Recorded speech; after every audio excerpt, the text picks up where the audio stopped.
All right, before I get to the actual review of this release, let me briefly explain how we got here. I'm currently elsewhere on this channel reviewing every single Frank Zappa album released after he passed away in 1993. When I started the project, I anticipated that there was going to be at least one new release during the scope of my project. So there were 54 albums or releases I was going to review, so I made that 55, anticipating that the release would fall in line and that I wouldn't have to like completely mess things up. So then we got to about the halfway point and the release had not been announced, so I was getting a little bit scared. So I was like, okay, I'm going to leave the halfway point. Number 28 is just going to be left as a blank slot for whatever the new release is. And then when it comes out, I will figure out whether 28 was a good guess. So that is why, even though I'm on this list currently, I think I'm about to do number 8 elsewhere on this list. I'm going towards number 1. That is why I am now posting number 28, the newest Frank Zappa release, the Last U.S. show. And the 27 before this are phenomenal. Like, they're not bad. Like, being number 28 is not a bad spot to be in the Zappa catalog. You are at the halfway point. You're in the middle. You're literally in the halfway point. So it's not a bad spot. But I actually think it is the correct spot for this album. So applaud me, and I'm now going to tell you why. Hello, my name is Shaggy, the opinionated hippie, currently ranking and reviewing every single Frank Zappa album released after he passed away in December of 1993. And out of the 55 that I am going to review, I am now on number 28, Zappa, The Last U.S. Show. This is a 2-disc set of the last U.S. Frank Zappa show ever. In fact, I think the very last thing he says on this disc, sadly, is, "See you in the fall." No. You would not see anybody in the fall, sadly. So yeah, that's what this is. A 2-disc set of 1988 stuff, of a complete show, minus 2 guitar solos. But I will get to that in a little while. And I think it is number 28. Again, if you saw my intro, I think this is probably where it would fall on my list. 27 is Halloween 81. Which is 3 complete shows from, 2 on Halloween, 1 on November 1st, 81. I think I like that better than this. Kind of the same format, complete shows, but you get 3 of them, and Frank's guitar playing is much, much better in 81. And then 26 is Road Tapes number 3, which is the Mother's Road Tapes, and there are things on that, sort of the overall Ainsley Dunbarness of it, some of the instrumental jams I like better than the stuff on here. So I don't think it should be higher. And then 29 is Philly 76, which I feel about the same. Has some good songs, has some good guitar playing, but not spectacular. But I actually think I like the instrumentation better on this. And the 2 things I actually like on both of them the best, The City of Tiny Lights, they're on both of these. So I don't know. But yeah, and then 30 is Mofo, and I think I like this better than Mofo for reasons I explained in the Mofo video. The Mofo is an incredible release. So it is 28. This is what it is. Why is it 28, right? And not higher? Well, one, we do get a lot of stuff that's been previous released or versions of 88 songs that have been previous released. But we also get a lot of really good stuff that has never been previous released. And I am 100% for releasing complete shows. So I really appreciate the complete showness of this. But that being said, there are things that, I've had this for a week now. I'm already like, okay, I might not need to listen to this too often anymore, where there is other stuff on here that I'm really enjoying hearing over and over again. And there's going to be a couple moments during this video when I pause, because even though it's nighttime here in Texas, it is really hot and I can't run the AC because it makes a lot of noise. So I'm going to make one of those pauses right now. So what do you get on here? So this is the 4th release of material exclusively from the 88 tour. The first one was Broadway the Hard Way, which was focused mostly on new songs. From that, you only have 3 songs. Dickie's Such an Asshole, which I have been listening to that a lot lately if you've been following these reviews, because I listened to a whole bunch of Fall 73 stuff when Dickie's Such an Asshole debuted. Was not a fan of this song for the most part. Did not like it, but didn't really love it. But I really like the energy that the 73 band brings to it after listening to different versions of it, different live versions. There's always a little bit of improv and flavor in the end that's different every time. This is probably the single most one song that the 88 band does that sounds to me like a cover. I know Frank wrote it originally. I know this is Frank doing it, but it sounds like they're covering a 73 Zappa song. It just doesn't feel needed or necessary or in any way. Yes, I understand Frank's trying to tack it on to his whole, we're going to vote political, attack the religious right, but it just, I don't know, it seems forced and I don't really like it. And the solo on here is kind of disappointing. That's followed by When the Lie's So Big and Jesus Thinks You're a Jerk. Two songs which are really lyric heavy, vocal heavy. There's not much improv in them. Both of them fall victim to secret word usage. Kind of the main secret word in this is I. There's a lot of I's in this. And it's kind of funny. And there's a little secret word usage in both of these songs. So that's kind of okay. And then interestingly enough, in the Jesus Thinks You're a Jerk, at the end of that song, or towards the end, there's like a Twilight Zone portion where in the background you hear the little like Twilight Zone theme. And originally, Ike Willis would recite that monologue. And Frank wanted him to memorize it. And apparently Ike never did memorize it. So after the 9th show, they just dropped it altogether and stopped doing it. Well, for this, the last show, Eric Buxton came on and actually, I'm assuming he read it. He might have memorized it, but he read it. And I'm pretty sure this is the same exact Buxton monologue that you can hear on Broadway the Hard Way. They used just this section of it on Broadway the Hard Way. And then at the end of Broadway the Hard Way, when Ike says the Twilight Zone, Buxton actually says it in real time, as you hear on this disc. So you get the full complete version of that. So it's interesting that it was performed 9 times with the Twilight Zone monologue. That was dropped for the rest of the tour, except for this one time, and we get this one time with the monologue. Interesting. So that's all you get from Broadway the Hard Way are those tracks. From the second release, The Best Band You Never Heard in Your Life, you get some repeated songs, but I think all of them sound a little different or different enough to like want to go back and revisit the well. Inca Roads, the keyboards and the woo noises in the beginning of that and just the overall energy, I think is much stronger in this performance. The guitar solo is not as strong, but the saxophone solo is. So I would say overall it's probably a wash as compared to the Best Band version, but it's really worth listening. It has a really upbeat, very good energy to it. Who Needs the Peace Corps? I think it's the mix, but the drums seem way more prominent. This has a completely different energy. It seems a little bit faster. Absolutely love it. I think it's phenomenal. Again, that's another thing that's a good choice. There's a Sofa Number 1 that sounds great. Not much different, but still sounds fantastic. You get those repeated. The Sofa Number 1 would officially be the end of the first set, but then the second set continues on the first disc.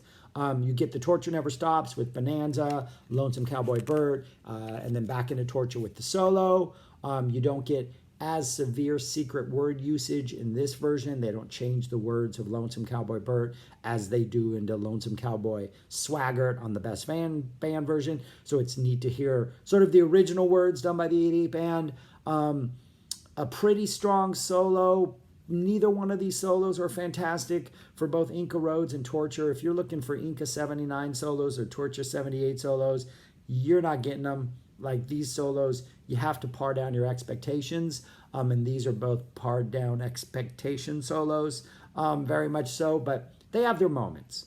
And then you get Stairway to Heaven, but in the U.S. leg of the 88 tour, the beginning of Stairway to Heaven was played like the Led Zeppelin version, just with guitar, the do-do-do-do, however that progression goes. And it's played by Keneally. It sounds phenomenal. And then as it goes on, more and more instruments are added until you get to that awesome finale where the Jimmy Page solo goes. If you don't know what Frank does, go listen to The Best Band You Never Heard in Your Life first to realize how he works that out, because it's a very nice, great surprise. But in this version, there's actually a guitar solo before that little surprise.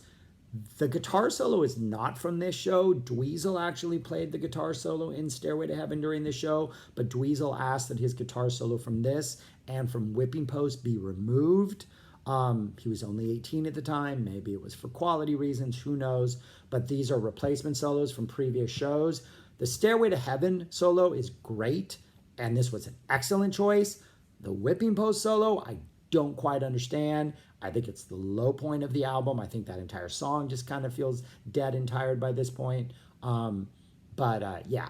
So you get the Stairway to Heaven, but you get the original. You get the U.S. version played more like Stairway to Heaven with a Frank guitar solo that is fantastic. So that's what you get that's repeated from the best band. But I think almost all of them are worth hearing in different versions. And then from Make a Jazz Noise here, you get the Black Page New Age version, which pretty much sounds the same. I think the guitar solo on Make a Jazz Noise here is better, but this is not a bad guitar solo. You also get, is that it? That might be the only thing. Oh no, you get City of Tiny Lights, which I think might be the highlight of this entire 2 disc. The City of Tiny Lights and A Pound for a Brown is, I think, the best 20 minutes of music. City sounds great. Frank's guitar solo in that is great. The Pound is where they finally get to make a jazz noise here. A couple horn solos, a keyboard solo, a drum solo, a weird little Mike Keneally solo. Just a really good, fun time. That is a great 20-minute block of music in the middle of the second set. Oh, you also get a repeat of Bolero from the best band you never heard in life, which doesn't change much. I will say this now, because I think Bolero is one of those points where it really, really stands out. The mix on this release, the Last U.S. 88 release, is fantastic. Ed Mann gets a lot of love. Scott Tunis, I think, gets a lot more love. The drums are just a little more sometimes in the forefront and dominant. Keneally, I think, gets a little more love. Maybe the song selection gives Keneally a little more love than he does, but he's just a little more present in the mix. So I really, the mixing job on this is fantastic. I think it's another reason why, even though this is 28, I would argue for like a Europe 88 show to be released, just because these sound so fantastic. There are still songs out there that we haven't heard. But anyways, I'm getting off on a tangent. So you have all that. Oh, and I did not say that the When the Lie's So Big is the same When the Lie's So Big that's on Zappa for President, that little special release. Same version. But anyways, the songs that are unreleased, at least the versions that are unreleased that we have never heard before, you get an I Ain't Got No Heart, Love of My Life, Charlena, which is nice to hear, though the solo is kind of weak. It's not that much of a solo, but it's really nice to hear the horns, and it's a great song. You get a Packard Goose. Oh, and these are two other songs on Jazz Noise here that I skipped. But on Jazz Noise here, there are two songs, the Royal March from La Historie des Soldats by Stravinsky, and the theme from the Bartok Piano Concerto No. 3 by Bartok. Those are played back to back, but they're taken out of context. They're not played when they're normally played, which is in the middle of Packard Goose. So Packard Goose was played on this tour. You get a normal Packard Goose like on Joe's Garage, all the way up to The Music Is the Best Thing, including Hi, I'm Mary, the girl from the bus. And apparently Tunis had a wig on, and I think there's video footage of this from the Barcelona 88 show, I think is when it's from, on YouTube if you just search that. But right when they're about to go to the guitar solo, which is probably the highlight of the Joe's Garage version, which is just a phenomenal solo and just a great vamp and just an excellent moment, they go into this Royal March and the theme from the Piano Concerto. And it works. It's disappointing, but once you accept the fact the solo's not coming, this works. And the transition, especially from the march into the Piano Concerto, is just a beautiful piece of music. And Bobby Martin handles those keys well, and it just sounds, the arrangement is beautiful, the sound is phenomenal. It is absolutely great. So having Packard Goose released for the first time and putting those songs in their proper context is one of the really cool things about this release. I'm going to pause it once again because I'm starting to sweat. So continuing on with stuff that has not been heard before. Pound for a Brown, that has not been released, even though a lot of the solos on Make a Jazz Noise here from the When the Yuppies Go to Hell were Pound for a Brown solos. So we kind of got a little bit of Pound for a Brown, but we didn't get the actual song. Then we have the Beatles medley, known in sort of tape trading circles or on bootlegs as the Texas Motel medley.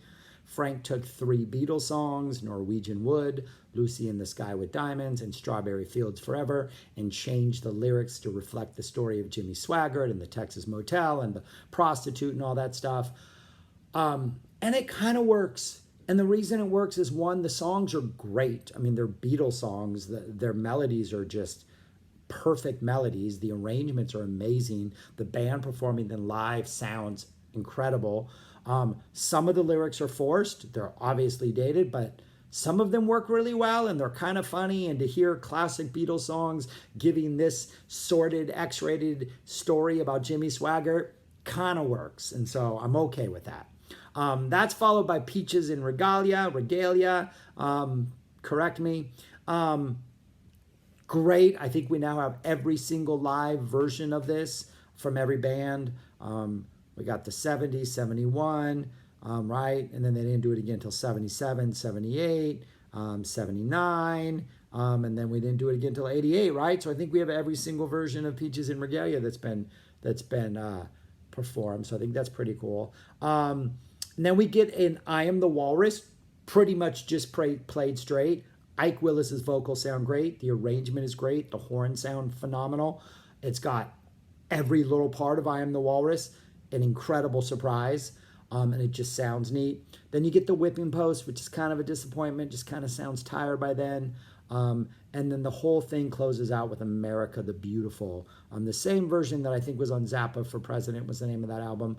But again, it's them singing it with little Frank riffing at the end, and it's kind of a neat way to end his very last show in the U.S., not knowing it was going to be his last show in the U.S. So, yeah, it's got some really good moments.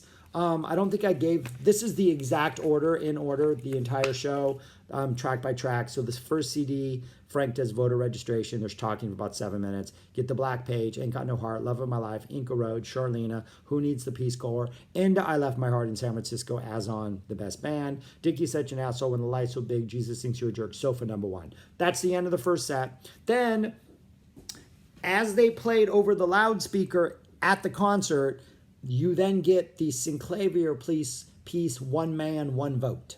Yeah, so you just get that in its entirety. Not even a good version, like the version as it was played over the loudspeakers. So that's an interesting little choice.